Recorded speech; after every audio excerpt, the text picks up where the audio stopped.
Hello students, welcome back to your own physics class. और आज की क्लास में हम मैग्नेटिज्म के कुछ न्यूमेरिकल्स लेके आए हुए हैं।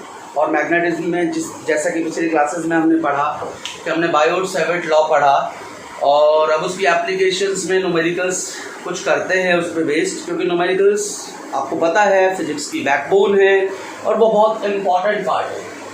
अब आप देखो, जो हमारा पहला न्यूमेरिकल है वो सिंपल एक वायर है। मान लो ये इनफाइनाइट लेंथ की वायर्स हैं, ये ध्यान रखना। ये infinity, plus infinity, minus infinity, ये एक दूसरी वायर है और ये एक तीसरी वायर है। सपोज करो इसमें करंट इधर फ्लो कर रही है, इसमें करंट इधर और इसमें करंट इधर। यहाँ पर 1 एम्पियर है, यहाँ 3 एम्पियर ले लो, यहाँ 4 एम्पियर ले लो। इसके और इसके बीच का सेपरेशन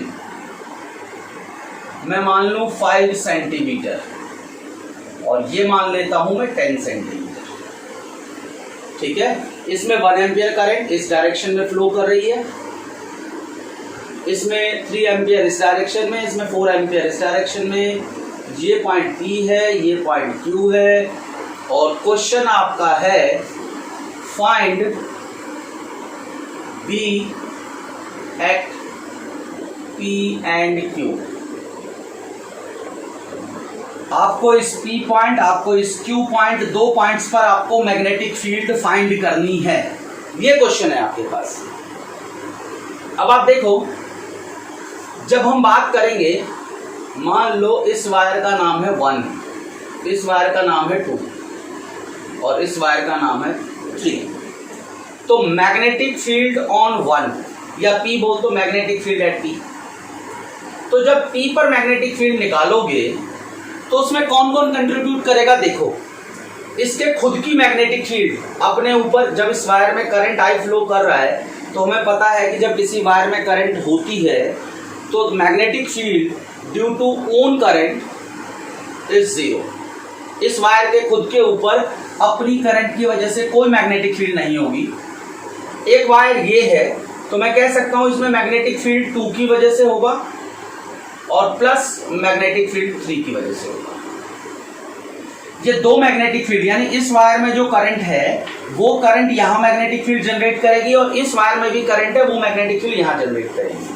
सबसे पहले देखो, मैं B2 की वैल्यू कैलकुलेट करता हूँ। B2 आपको पता है स्ट्रेट कंडक्टर की वजह से मैग्नेटिक फील्ड क्या होती है, μ0/4π 2I/r। ये स्ट्रेट इनफाइनाइट कंडक्टर की वजह से मैग्नेटिक फील्ड है। तो इसमें देखो, यहां लगाता हूं μ0/4π 2I/r। μ0/4π की वैल्यू 10⁻⁻⁷ इंटू 2। इसमें करंट कितना है, 3 एम्पियर। ये जो डिस्टेंस है इट इज 5 सेंटीमीटर, तो 5 × 10⁻⁻² टेस्ला। क्योंकि ये जो डिस्टेंस है r जो है यहाँ पर इट इज 5 सेंटीमीटर। और देखो इसमें करंट की ये डायरेक्शन है, तो थंब को मैंने करंट की डायरेक्शन में किया और मैग्नेटिक फील्ड की direction downward, perpendicular to plane, directed downward. ये डायरेक्शन होगी। अब देखो इसको सॉल्व कर लेते हैं। 6/5 × 10⁻⁻5 टेस्ला। ये ऊपर जाएगा 10⁻⁻5। ये इसको क्या कर सकते हैं हम, 1.2 × 10⁻⁻5 Tesla. This is B2। Clear. अब B1 कैलकुलेट करो, सॉरी B3 ये कैलकुलेट करते हैं हम लोग। ये भी μ0/4π 2I/r वैल्यू पुट करते हैं 10⁻⁻7। μ0/4π की value 10⁻⁻7, 2 and I is 4 ampere. And again यहां से ये 15 × 10⁻² टेस्ला। देखो इसमें करंट इधर जा रही है, magnetic field outward, perpendicular to plane, directed outward. देखो डायरेक्शन भी कैलकुलेट करना है, क्योंकि इस पॉइंट पर मैंने सम लिखा हुआ है। अब आपको दोनों को ऐड करना है या सब्ट्रैक्ट करना है या पैरेललोग्राम लॉ लगाना है, ये डिपेंड करता है मैग्नेटिक फील्ड की अलाइनमेंट पे, क्योंकि मैग्नेटिक फील्ड वेक्टर क्वांटिटी है। और इस पॉइंट पर जब आप नेट मैग्नेटिक फील्ड लगाओगे, निकालोगे by the superposition principle, तो you have to find, you should know the direction of magnetic field, then only you can find the net magnetic field, है ना। जब तक डायरेक्शन नहीं पता होगी कि भाई कौन सी मैग्नेटिक फील्ड कहाँ जा रही है, तब तक आप नेट फील्ड कैलकुलेट नहीं कर पाओगे। तो डायरेक्शन भी कैलकुलेट करते जाना है साथ साथ। तो देखो यहाँ क्या करेंगे, 10 की पावर -7, 8/15, और ये 10 की पावर 2 इधर, तो 8/15 इंटू 10 की पावर -5 टेस्ला, और डायरेक्शन तो सेम है, डायरेक्शन लिखते हैं नहीं, मैं एक बार लिख दिया मैंने बस। अब इसको करते हैं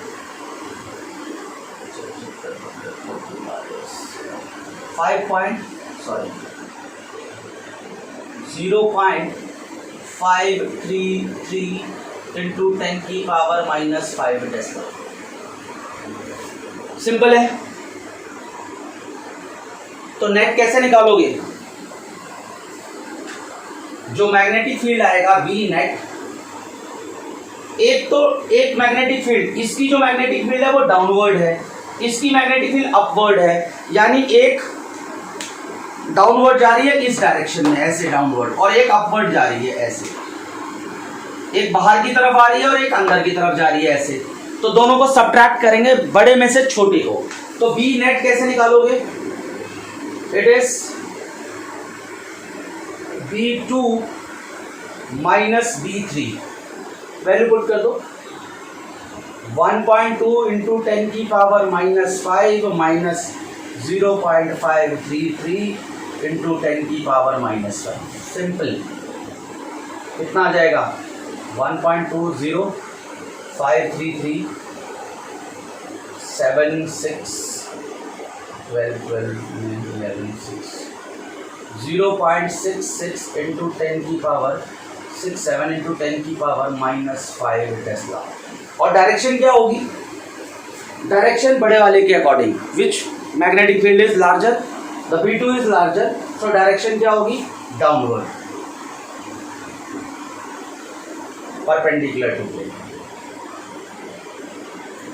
तो इस तरह से हम इस क्वेश्चन को सॉल्व कर सकते हैं। देखो क्वेश्चन को सॉल्व, जो भी क्वेश्चन मैं आपको लिखवा रहा हूँ, बेटर होगा कि आप पहले उस क्वेश्चन को देखते ही स्क्रीन को पॉज करके खुद आंसर कैलकुलेट करने की कोशिश करो, और तब तक कैलकुलेट करो जब तक आप किसी रिजल्ट तक नहीं पहुँचते, और उसके बाद आप इसको देख लो और आराम से कैलकुलेट कर लो। देखो इसको आप सिंपल कैलकुलेशन को आसान करने के लिए एक और तरीका भी अप्लाई कर सकते थे।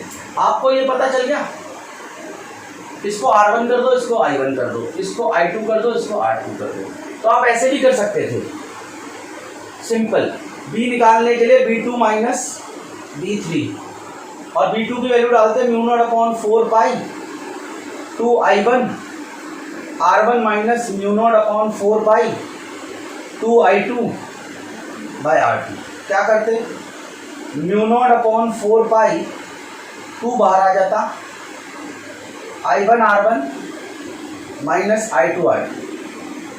अब वैल्यू पुट कर देते, 2 इंटू 10 की पावर -7 बाहर, इसकी जगह I1 की जगह क्या पुट करते, 3/5 इंटू 10 की पावर -2, माइनस यहाँ देखो 4/15 इंटू 10 की पावर -2, ऐसे कर देते आप। तो इसको बाहर ले लेते, 2 इंटू 10 की पावर -5 आ जाता, 3/5 और -4/15, तो क्या आता है 2 इंटू 10 की पावर -5। इसको थोड़ा और सिंप्लीफाई करते हैं, इसका 15 एलसीएम आ जाता, यहाँ क्या आता 9 माइनस 4, तो वैल्यू कितनी आती, 2 इंटू 10 की पावर -5, 5/15 2/3 इंटू 10⁻⁻⁵ टेस्ला, और 2/3 को करते तो अच्छा सॉरी, हाँ ये लगभग इतना ही आता, 0.667। तो ये तरीका भी है, ये तरीका भी है। ये मैंने कैलकुलेशन कर ली है, ये मैं ज़्यादा प्रिफरेबल महसूस करता हूँ कि ये ज़्यादा बेटर है कि कैलकुलेशन कम करनी पड़ेगी, इसमें थोड़ी कैलकुलेशन अलग अलग करनी पड़ेगी, ये थोड़ा इजी है। मेथड बहुत हो सकते हैं, फॉर्मूला आपको पता होना चाहिए, और याद रखें हर केस में फॉर्मूला और यूनिट जरूर लिखें, क्योंकि इनके मार्क्स कटते हैं अगर हम सीबीएसई की बात करें तो। क्लियर? तो स्क्रीन को पॉज करके इसको राइट डाउन करें, और अब हम नेक्स्ट क्वेश्चन करते हैं। और फिर से मैं ये कहूँगा कि भाई जब मैं क्वेश्चन लिखूं तो आप स्क्रीन को पॉज करके खुद आंसर निकालने की कोशिश करें, क्योंकि जितना ज़्यादा आप ट्राई करोगे रिजल्ट उतना ज़्यादा बेटर होगा, क्योंकि एग्जाम में भी आपको करने हैं।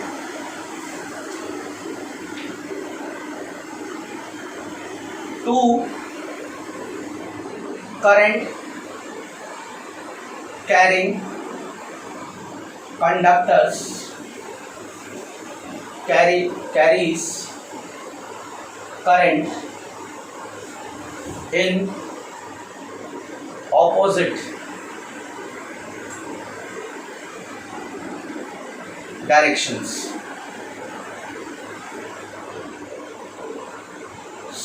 Separated by 5 centimeter. Two current carrying conductor carries current in opposite direction separated by 5 centimeter. If they contain 6 ampere and 3 ampere current respectively, find magnetic field, find point at which B equal to 0। अब दो wires है जिनमें current opposite directions में है, ठीक है। इसका वैसे डायग्राम आना चाहिए था, क्योंकि अगर डायग्राम नहीं आता तो थोड़ी प्रॉब्लम होती। मान लो ये दो वायर्स हैं, ऐसा कह रहा है ये दो वायर्स हैं और इनको जोड़ने वाली एक लाइन है ये AB, और ये 5 सेंटीमीटर है, और कहता है कि इसमें ना 6 एम्पियर करंट जा रही है और इसमें 3 एम्पियर करंट जा रही है। ये ऑपोजिट डायरेक्शन है। आपको कह रहा है कि इस लाइन पर कोई पॉइंट निकालो जहां पर मैग्नेटिक फील्ड 0 होगी। डायग्राम बहुत जरूरी है, डायग्राम बहुत ज्यादा जरूरी है। अब आप देखो इस लाइन पर, देखो आप ये जो है इसमें करंट कहां फ्लो कर रही है, अपवर्ड डायरेक्शन। तो इसके बीच में मैग्नेटिक फील्ड कितनी होगी, डाउनवर्ड। देखो करंट इस डायरेक्शन में है, मैग्नेटिक फील्ड थंब रूल से डाउनवर्ड। यहां देखो करंट इधर है, यहां भी डाउनवर्ड। तो ये नेचुरल सी बात है कि इस रीजन में इन दोनों वायर्स के बीच में बी विल नेवर 0। ध्यान से देखना, इसमें करंट डाउनवर्ड है तो मैग्नेटिक फील्ड भी इसमें perpendicular to the plane downward. Magnetic field ऐसे एंटर करेगी, इसमें भी करंट ऐसे जा रही है, मैग्नेटिक फील्ड यहां भी एंटर करेगी, और दोनों magnetic field through the board जाएगी, तो बी कभी 0 नहीं हो पाएगा। यहां देखो, यहां पर मैग्नेटिक फील्ड अपवर्ड इसकी वजह से और इसकी वजह से डाउनवर्ड, तो यहां B can be 0, B can be 0 यहां हो सकता है, और यहां पर भी बी कैन बी 0। पहली बात तो ये समझ लेना कि अगर करंट ऑपोजिट डायरेक्शन में जाए तो बीच में मैग्नेटिक फील्ड 0 नहीं होगी, या तो इधर लेफ्ट में, सॉरी इधर राइट में या लेफ्ट में कहीं मैग्नेटिक फील्ड 0 हो सकती है। अब दूसरा सवाल बनता है कि ये करंट तो बहुत कम है और ये करंट बहुत ज्यादा है। अब भाई ये करंट अगर ज्यादा है तो इसकी मैग्नेटिक फील्ड दूर तक रहेगी और इसकी मैग्नेटिक फील्ड पास तक रहेगी, तो नेचुरल सी बात है ये वाला पॉइंट भी हमें नहीं लेना है। हमें हमारा पॉइंट कहां पर आएगा, यहां पर। और मान लेता हूं यहां से ये डिस्टेंस है x और this is a, this is p। तो क्या लिखेंगे, इसका सॉल्यूशन करते हैं। आई होप कि आपको ये क्वेश्चन समझ में आ गया होगा कि आपको बोला गया है कि दो वायर्स में ऑपोजिट डायरेक्शन में करंट जा रही है, एक में 6 एम्पियर है, एक में 3 एम्पियर है, दोनों की सेपरेशन 5 सेंटीमीटर है। आपको वो पॉइंट निकालना है जहां पर मैग्नेटिक फील्ड जीरो हो। अब आप देखो, मैंने डायग्राम बनाया कि यहां तो मैग्नेटिक फील्ड जीरो नहीं होगी क्योंकि इसकी करंट ज्यादा है, तो इसकी मैग्नेटिक फील्ड यहाँ ज्यादा होगी, इसकी ये पहुंच ही नहीं पाएगा यहाँ तक। यहाँ पर देखो, इसकी मैग्नेटिक फील्ड भी होगी इधर और इसकी भी होगी क्योंकि ये करंट बहुत ज्यादा है, तो इसीलिए ये वाला पॉइंट मिलेगा हमें कॉमन। वो निकालने की बात मैंने आपको बताई थी, ये सोचना है। और बीच में कभी मैग्नेटिक फील्ड जीरो नहीं होगी अगर करंट सेम ऑपोजिट डायरेक्शन में फ्लो कर रहा है, तो ये कैलकुलेशन ये सोचने के बाद ही आपको फॉर्मूला लगाना है। अब आप देखो, इस वायर का नाम x दे दो, इसका y, तो b, सॉरी इसका नाम दे दो s और इसका t, तो b ड्यू टू s, इसकी वजह से जो यहां मैग्नेटिक फील्ड होगी वो कितनी होगी, mu naught upon 4 pi 2i by r। अच्छा, और r यहां किसके बराबर है, 5 प्लस एक्स, तो यहां कर देते हैं म्यू नॉट अपॉन 4 पाई 6 इंटू 2 बाय 5 प्लस एक्स। मैं सेंटीमीटर को मीटर में कन्वर्ट नहीं कर रहा क्योंकि इस तरफ दूसरे में भी सेंटीमीटर आएगा तो ये आसानी से कट जाएंगे, मैं यहाँ कन्वर्जन नहीं कर रहा हूं। और b ड्यू टू t ये कितना होगा, mu naught upon 4 pi 2 i की जगह यहाँ कितना है 3 और डिस्टेंस की जगह सिंपली x, क्योंकि b नेट जीरो है, यहां पर नेट मैग्नेटिक फील्ड जीरो है। इसका मतलब जो s की मैग्नेटिक फील्ड होगी और जो t की मैग्नेटिक फील्ड होगी दे विल न्यूमेरिकली इक्वल। अब देखो s की मैग्नेटिक फील्ड कितनी है, mu naught upon 4 pi 2 into 6 by 5 plus x. Mu naught upon 4 pi t की magnetic field 2 into 3 by x. ये और ये कैंसिल आउट, ये और ये भी कैंसिल आउट, तो देखो 2x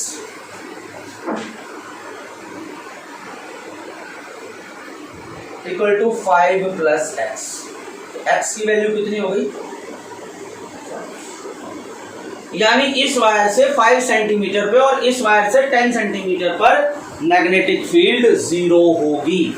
आई होप कि आपको ये समझ में आया होगा। स्क्रीन को पॉज करें, इसको राइट डाउन जरूर करें, राइट डाउन करते रहना है, खुद भी ट्राई करना है बेटा पहले। नेक्स्ट क्वेश्चन देखो, आपके पास सपोज करो ये A है, ये B है, ये पॉइंट C ले लो, ये D ले लो, ये E है, और यहाँ से करंट 10 एम्पियर फ्लो कर रही है और ये 10 सेंटीमीटर का है।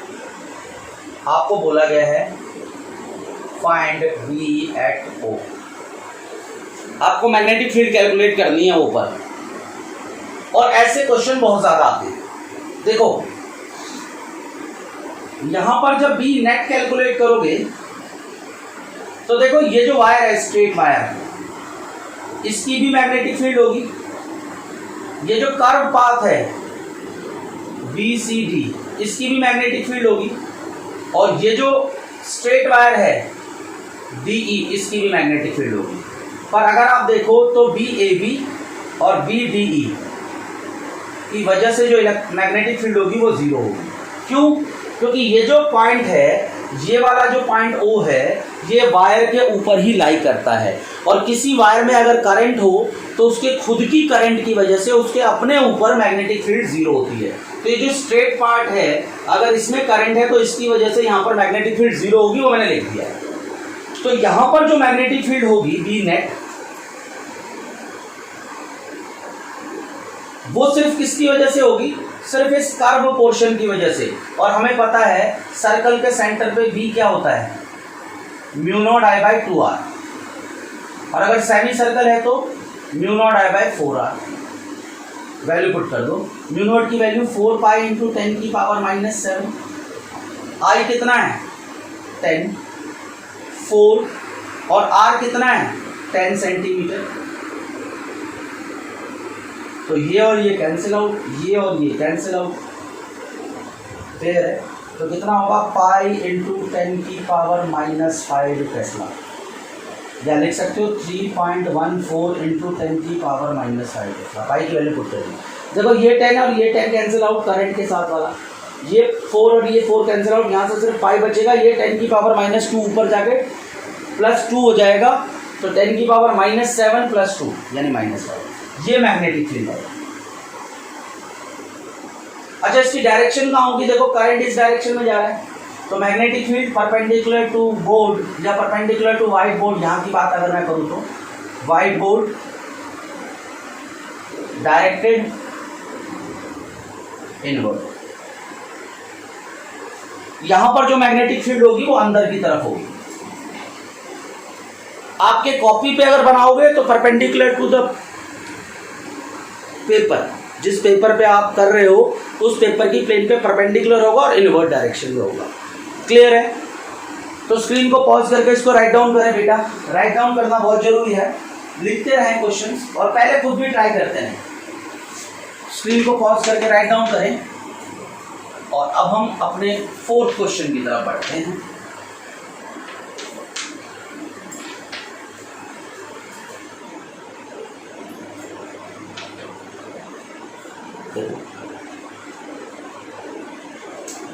अगर मैं आपको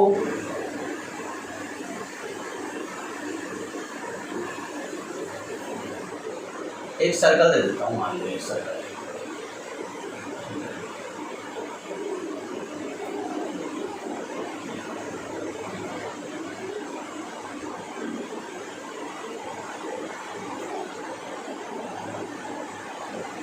इसका रेडियस है 10 सेंटीमीटर, ये यहाँ से यहाँ तक ये भी 10 है और ये भी 10 सेंटीमीटर। ये A है, ये B है, ये C है, ये D है, this is O, this is P, this is Q। Question है find B eight O। Question same है, आपको मैग्नेटिक फील्ड निकालना है O के ऊपर। स्क्रीन को पॉज करके इसको राइट डाउन करें और खुद ट्राई करने की कोशिश करें। तब तक मैं करता हूं, और आपको स्क्रीन को ओपन तब करना है जब आप किसी सॉल्यूशन पे पहुंच जाओ। देखो, अच्छा करंट तो बना ही नहीं, सॉरी, यहां से करंट 10 एम्पियर जा। अब देखो ये करंट यहां जाएगा, यहां से करंट के 2 पार्ट होंगे, यहां 5 एम्पियर, यहां 5 एम्पियर। तो मैग्नेटिक फील्ड एट O, सबसे पहले तो मैग्नेटिक फील्ड AB की वजह से, फिर मैग्नेटिक फील्ड BDP की वजह से, इस स्ट्रेट पोर्शन, इस कर्व पोर्शन, फिर इस कर्व पोर्शन BCP, लिखते हम सबको हैं। 4 अलग अलग एलिमेंट दिखाई दे रहे हैं, ये स्ट्रेट वायर, ये स्ट्रेट वायर, ये कर्व, ये कर्व। तो देखो जो BAB है और BPQ है वो वायर के खुद के ऊपर है और वो वैल्यू 0 है, अपने ऊपर अपनी करंट की वजह से कोई मैग्नेटिक फील्ड नहीं। अब ये 2 बचा, देखो इसकी जो डायरेक्शन है, इसमें जो करंट फ्लो कर रहा है वो इसकी वजह से मैग्नेटिक फील्ड डाउनवर्ड होगी और इसकी वजह से अपवर्ड। तो अगर मैं देखूं तो BPB, ये जो ऊपर वाला एलिमेंट है और ये जो नीचे वाला एलिमेंट है, इनकी मैग्नेटिक फील्ड बिल्कुल इक्वल और ऑपोजिट होगी।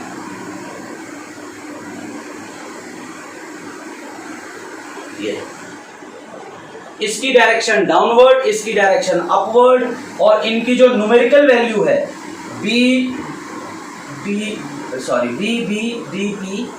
इसकी न्यूमेरिकल वैल्यू और बी बी सी पी इसकी न्यूमेरिकल वैल्यू, दोनों की न्यूमेरिकल वैल्यू इक्वल होगी और it is mu naught upon mu naught I by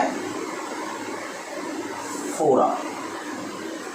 mu naught I by 2r semi circle की वजह से, सॉरी सर्कल की वजह से mu naught I by 2r, और ये सेमी सर्कल है आधा और आधा ये वाला, तो दोनों की वजह से ये आएगा, दोनों की न्यूमेरिकल वैल्यू इक्वल होगी, डायरेक्शन ऑपोजिट होगी, तो ये भी कैंसिल कर देंगे, तो net magnetic field at O 0। तो ये याद रखना है, 1 मार्क का क्वेश्चन आता है ये सिर्फ आपको समझाया गया है, समझ में आ गया आपको। अब आपसे कोई पूछे कि ऐसे में क्या कंडीशन होगी, क्या मैग्नेटिक फील्ड सेंटर पे होगी, तो 0, इतना आपको पता होना चाहिए। क्लियर है? अब देखो एक और क्वेश्चन करते हैं हम।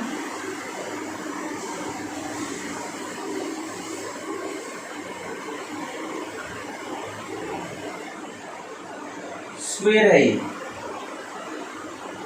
20 सेंटीमीटर साइड है, स्क्वायर है ये, 10 एम्पियर करंट जा रहा है इसमें से, PQRS।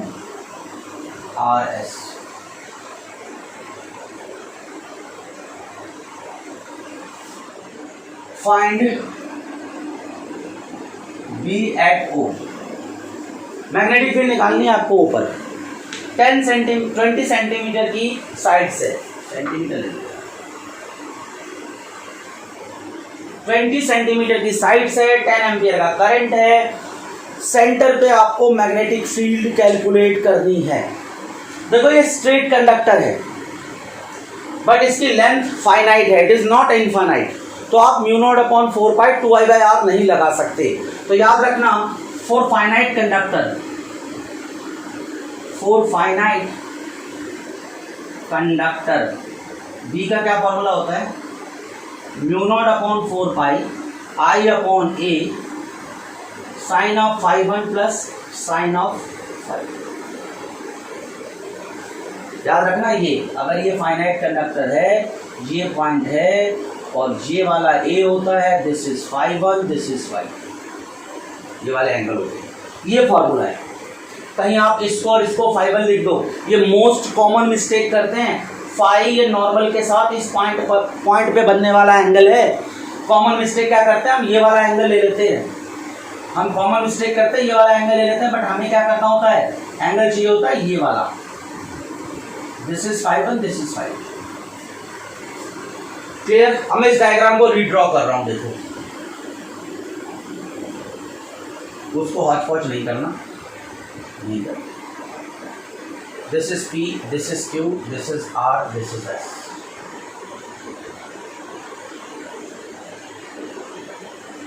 देखो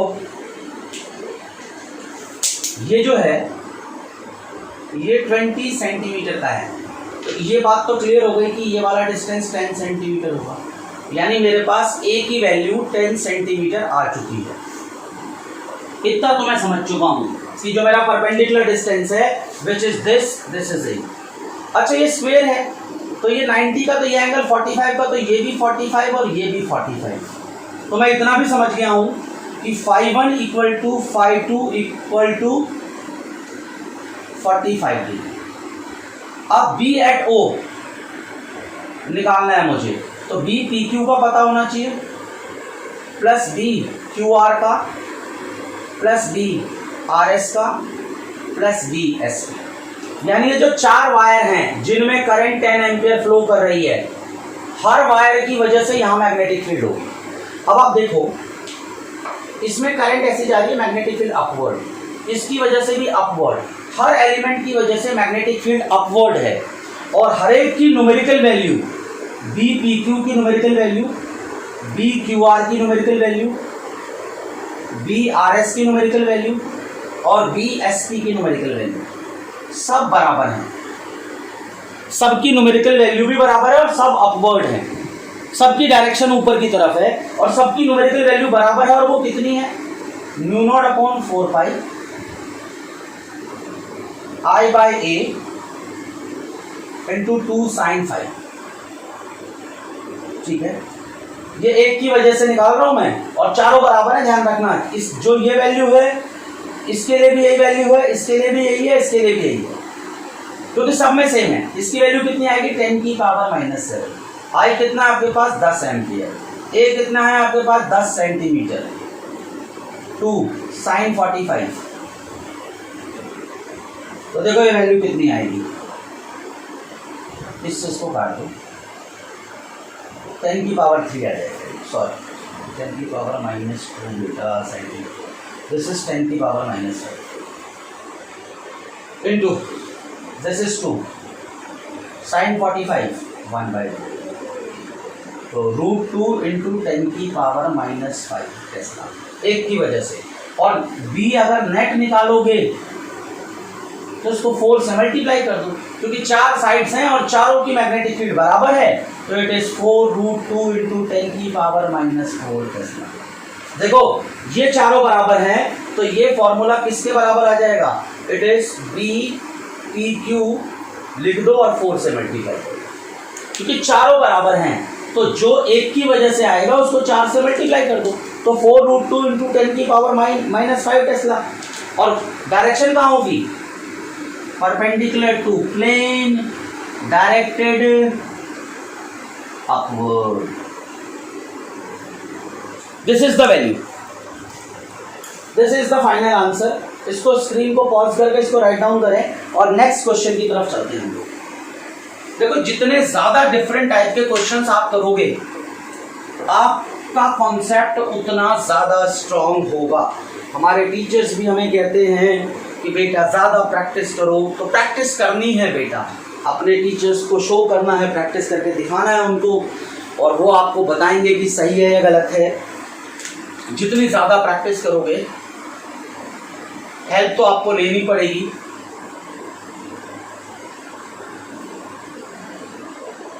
ये एक रेगुलर हेक्सागन है जिसकी साइड 20 सेंटीमीटर ले लेता हूँ और इसमें 10 एम्पियर करंट कर देता हूँ।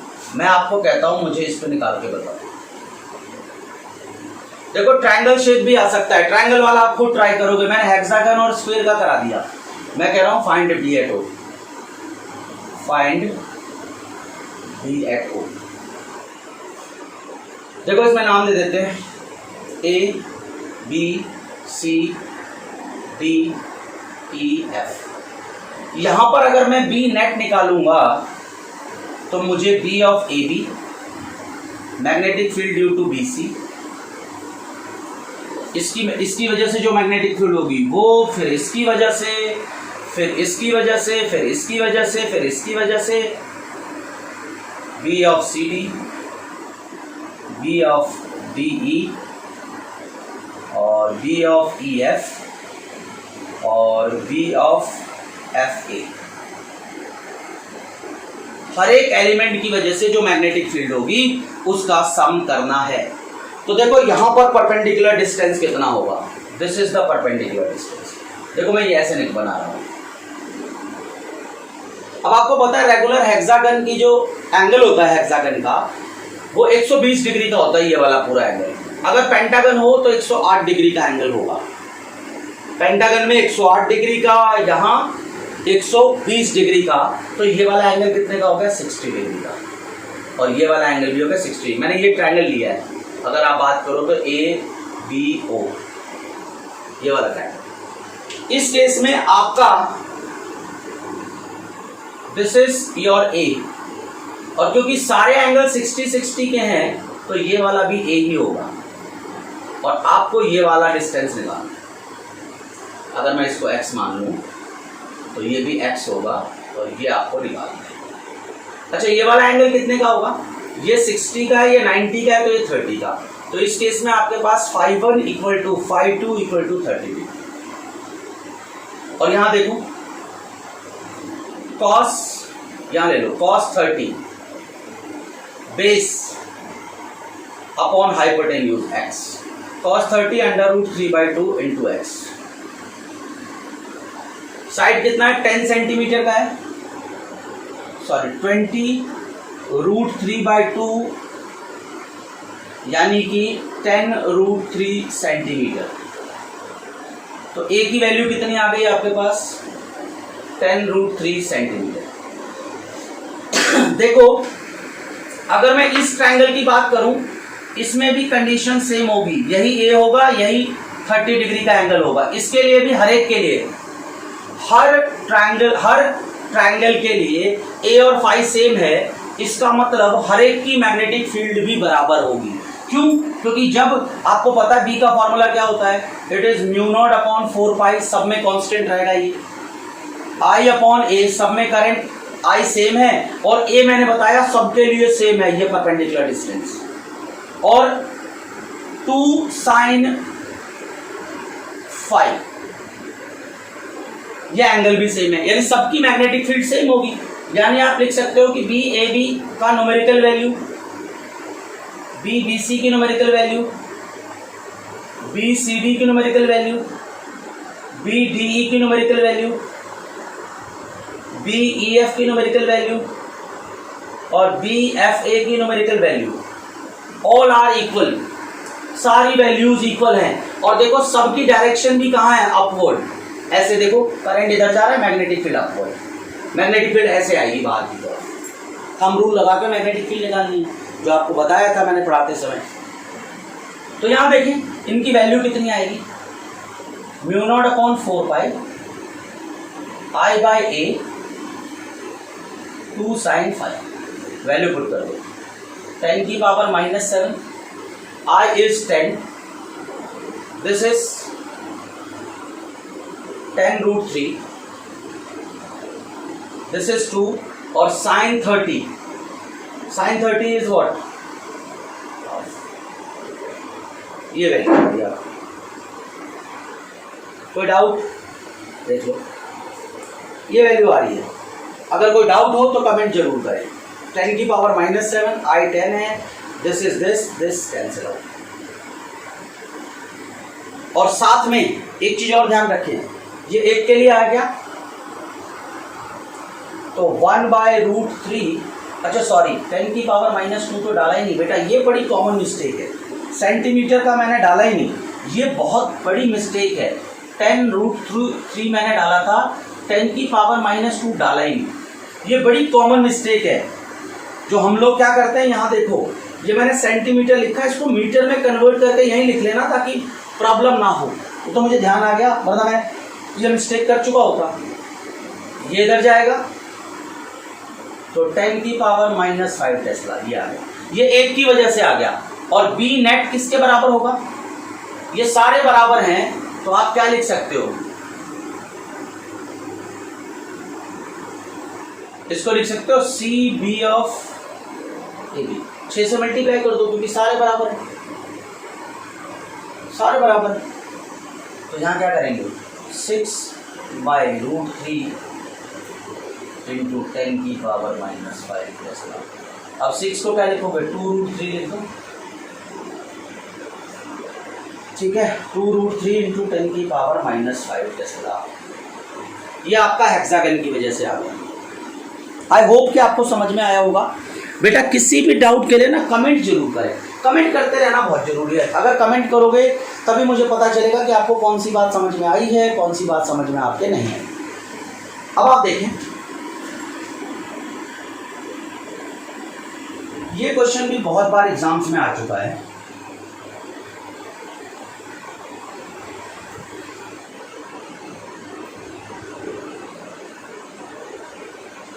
ऐसा एक, एक्चुअल में ये वायर की शेप ऐसी है, और शेप ऐसी है कि एक आर्क की तरह बन रहा है जिसका ये वाला एंगल 30 डिग्री का है, और यहाँ से यहाँ तक ये 10 सेंटीमीटर का है, और यहाँ से यहाँ तक ये 20 सेंटीमीटर, और इसमें 10 एम्पियर करंट जा रही है। और आपको क्या करना है, फाइंड बी एट ओ, मैग्नेटिक फील्ड निकालनी है ऊपर, करंट ऐसे घूम रही है।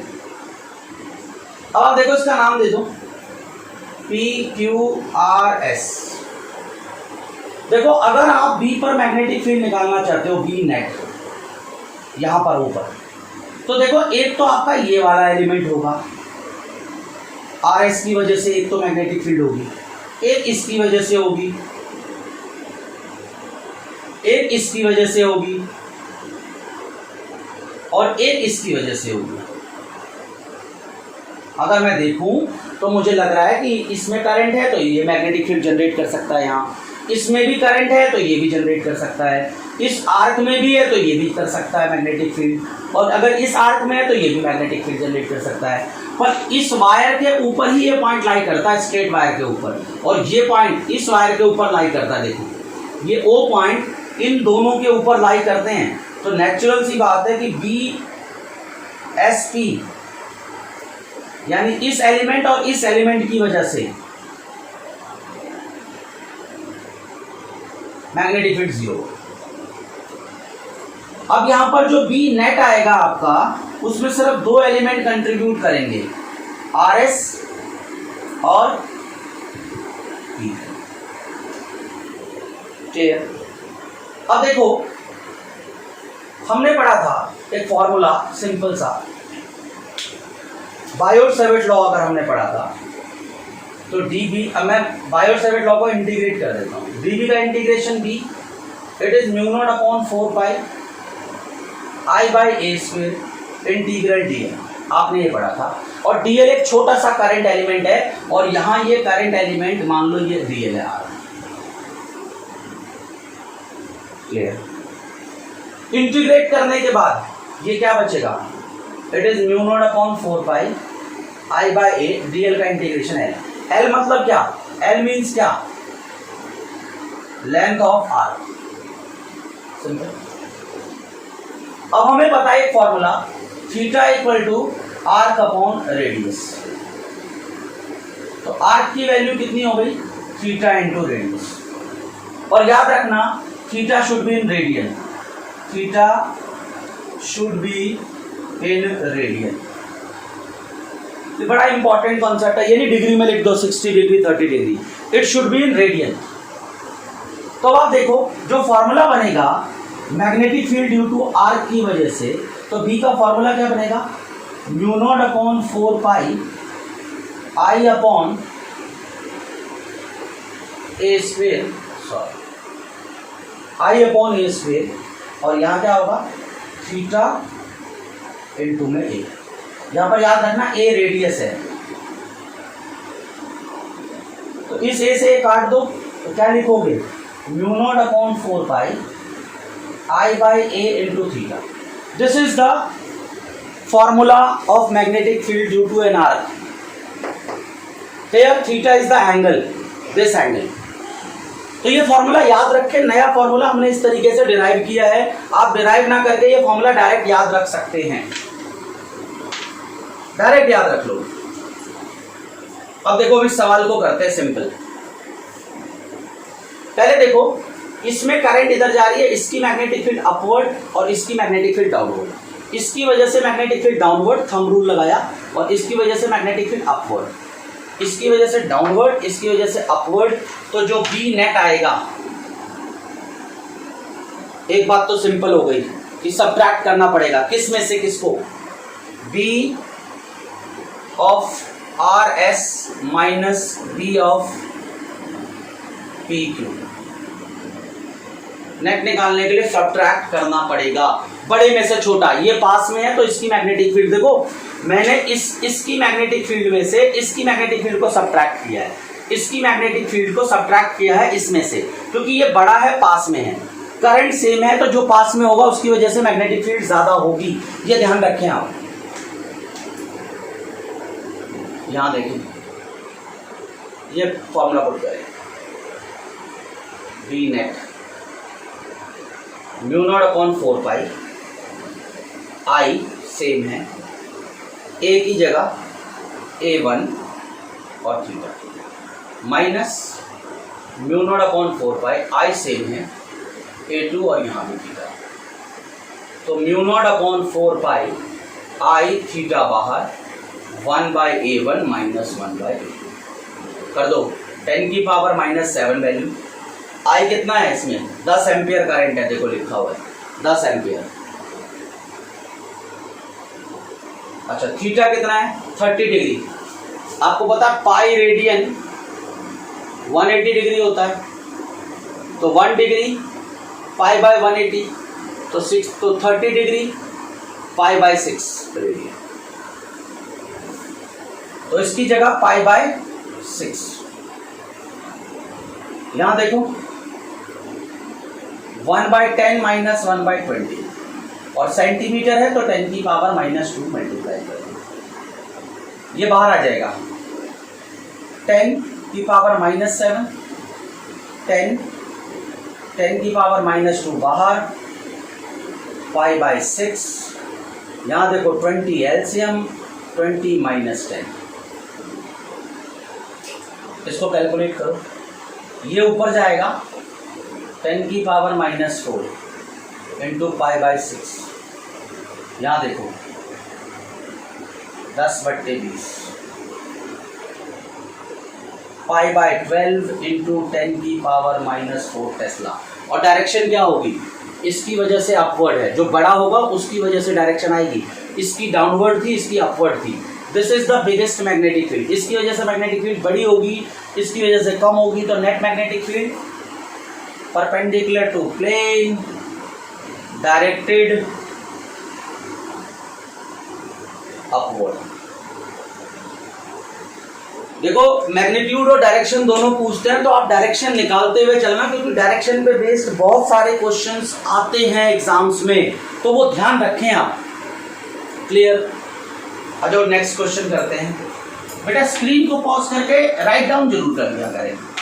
अब मैंने पहले नहीं बोला, अगर रह गया है तो बैक में चले जाओ और दोबारा लिख लो। देखो ये एक सर्कल है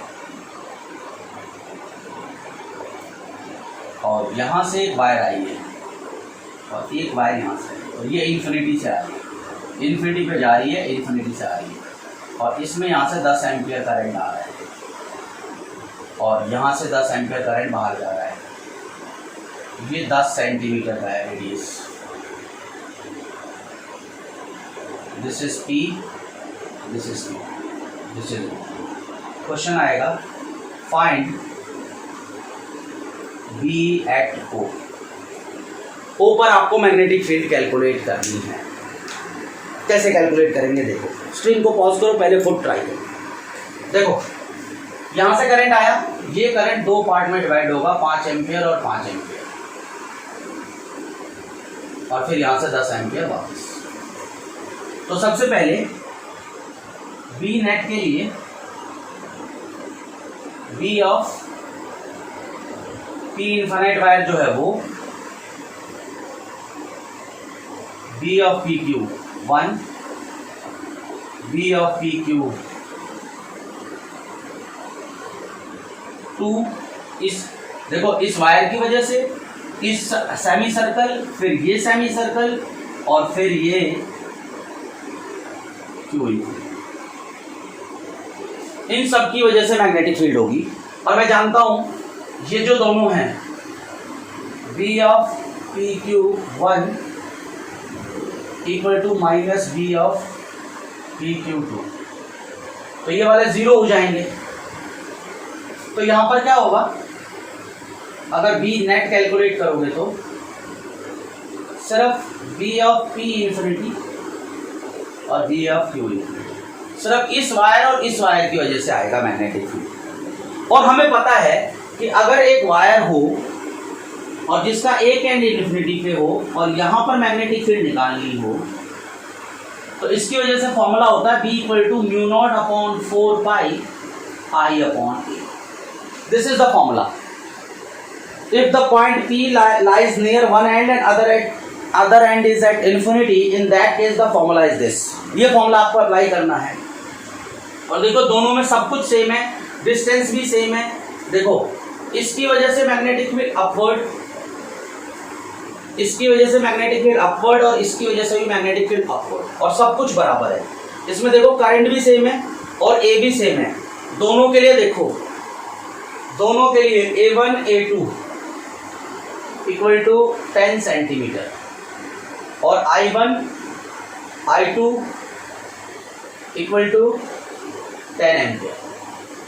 तो मैं कह सकता हूं कि B infinity, B P infinity और B Q से इंफिनिटी की वजह से जो मैग्नेटिक फील्ड होगी दोनों की न्यूमेरिकल वैल्यू और डायरेक्शन भी सेम होगी।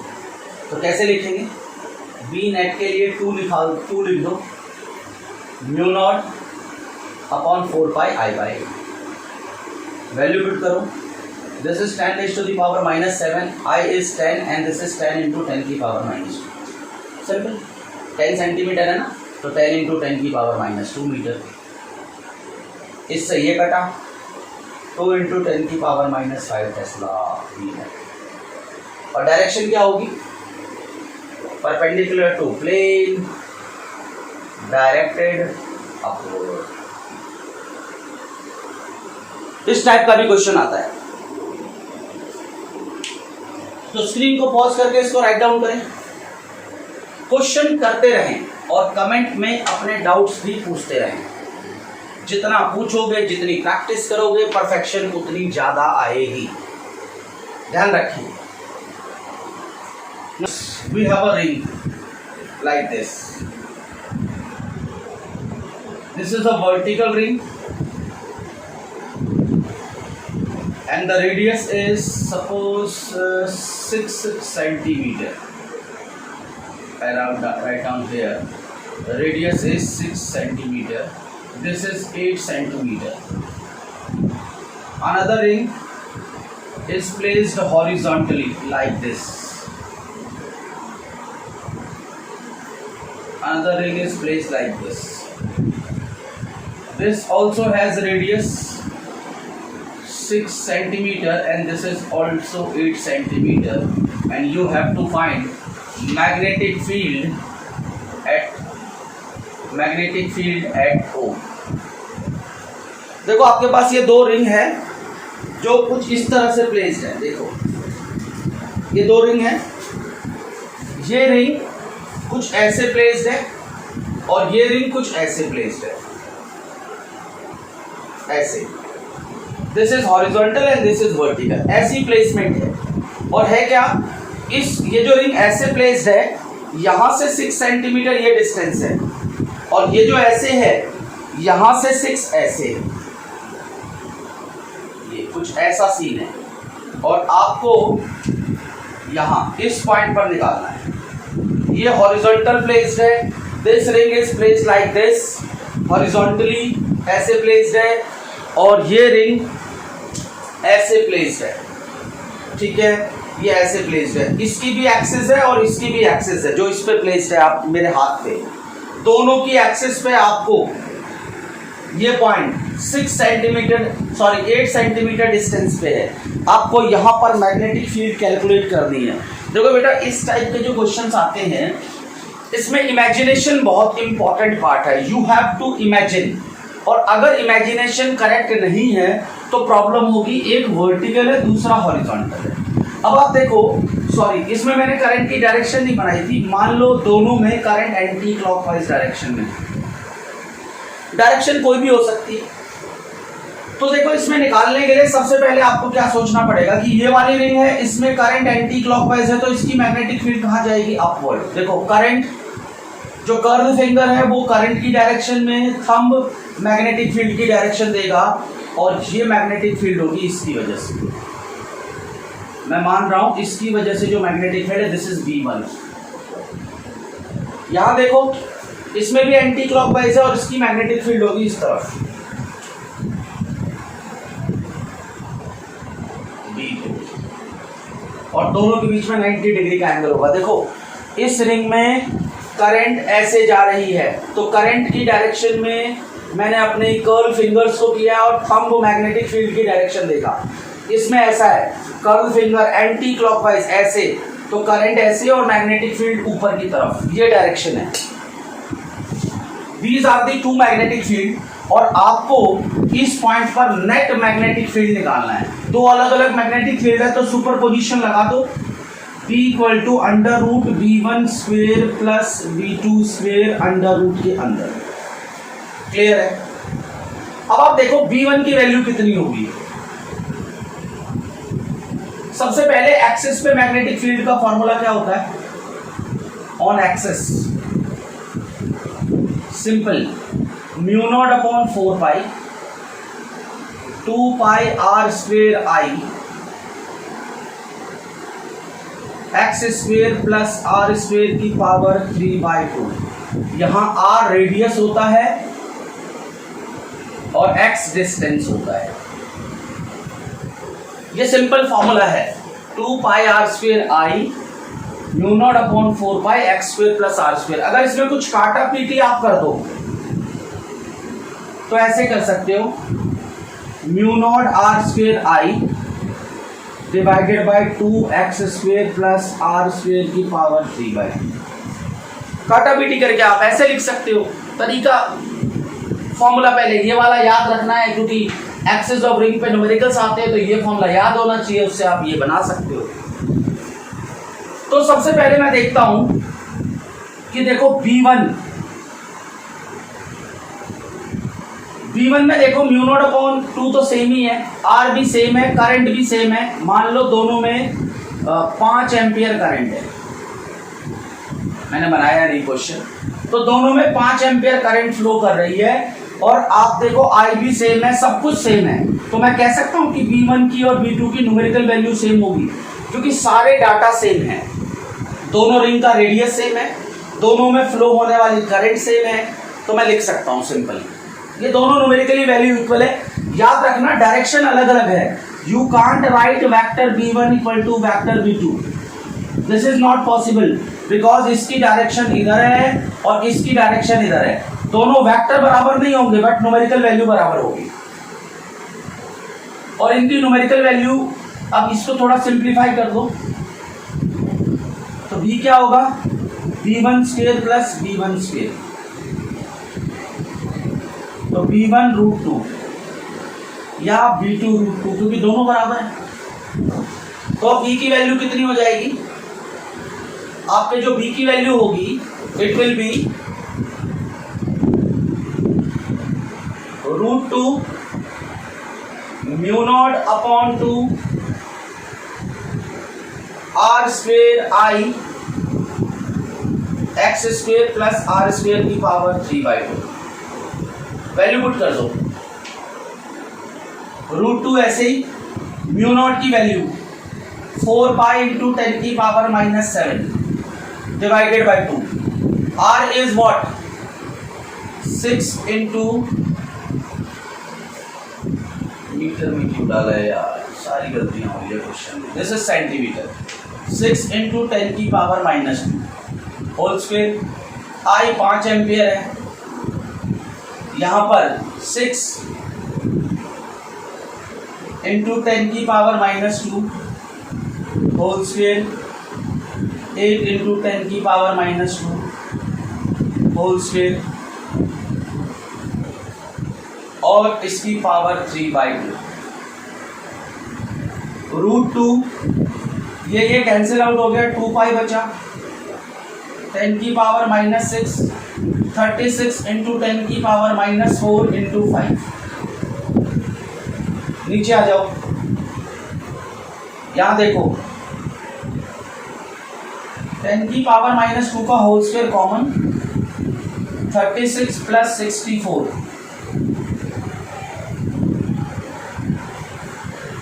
क्लियर। यहां देखो √2 2 पाई 10 की पावर -7 36, अच्छा -7 -4 10 की पावर -11 कर दो,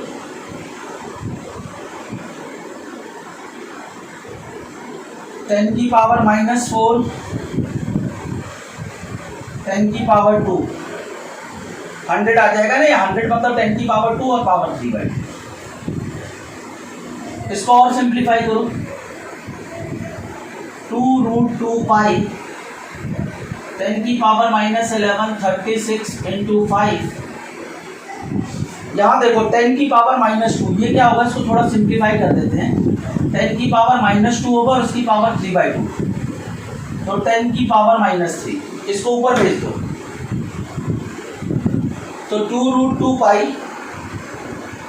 10 की पावर -11 36 5 और ये ऊपर जाएगा तो 10 की पावर 3 हो जाएगा। इसको सिंप्लीफाई कर लो, 36 5 जा 180, 180 इंटू 2√2,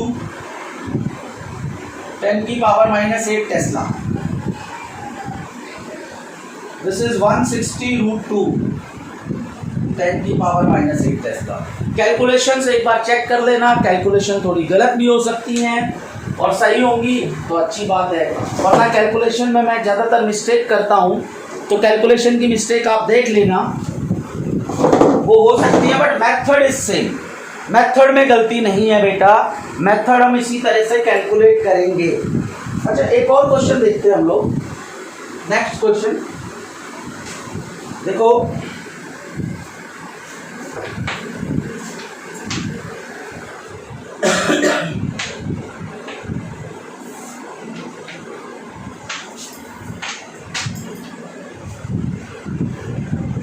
एक रिंग हमारे पास ऐसे प्लेस्ड है,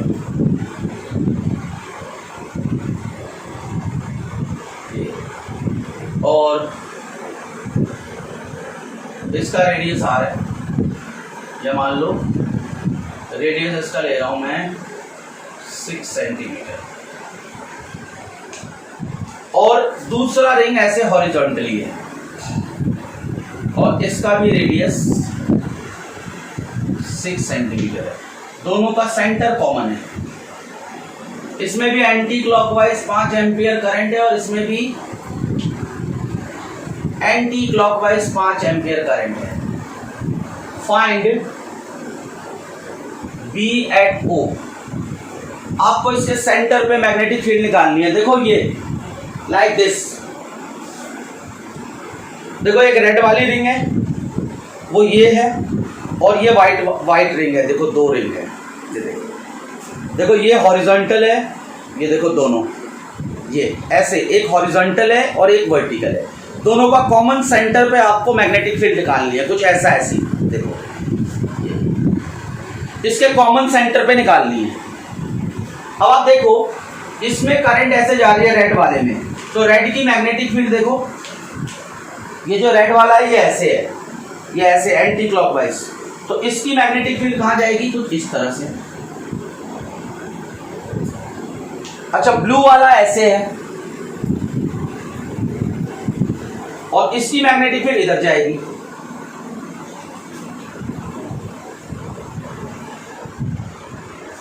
क्योंकि रेडियस और करंट सेम है, आपको पता है B at centre of ring mu naught I by 2r, ये फॉर्मूला होता है। क्योंकि दोनों में करंट सेम है, दोनों का रेडियस सेम है, R1 इक्वल टू R2 है और I1 इक्वल टू I2 है, तो मैं कह सकता हूं कि B1 की न्यूमेरिकल वैल्यू और B2 की न्यूमेरिकल वैल्यू सेम है। डायरेक्शन सेम नहीं है, but their numerical value is same, like previous question. अब आप देखो, अगर B निकालना हो आपको, B1 square B2 square root के अंदर, तो ये क्या होगा, दोनों इक्वल हैं, तो 2B1 स्क्वायर लिख दो, तो वही B1 रूट 2। और अब जब B नेट निकालना है तो रूट 2 यहां और यहां mu naught I by 2r, under root 2, mu naught की जगह 4 पाई इंटू 10 की पावर -7, आई की जगह 5, 2 और r की जगह कितना है, 5 एम्पियर है, सॉरी r की जगह कितना है, 6 सेंटीमीटर है, 6 इंटू 10 की पावर -7। यहां देखो, इससे इसको काट, तो रूट 2 पाई, ये ऊपर चला जाएगा 10 की पावर -5/5, यहाँ 6, क्लियर है। तो इसको ऐसे कर दो, ये 10 हो जाएगा, 10 और ये कैंसिल आउट हो जाएगा यहाँ से, तो मैं कह सकता हूँ पाई,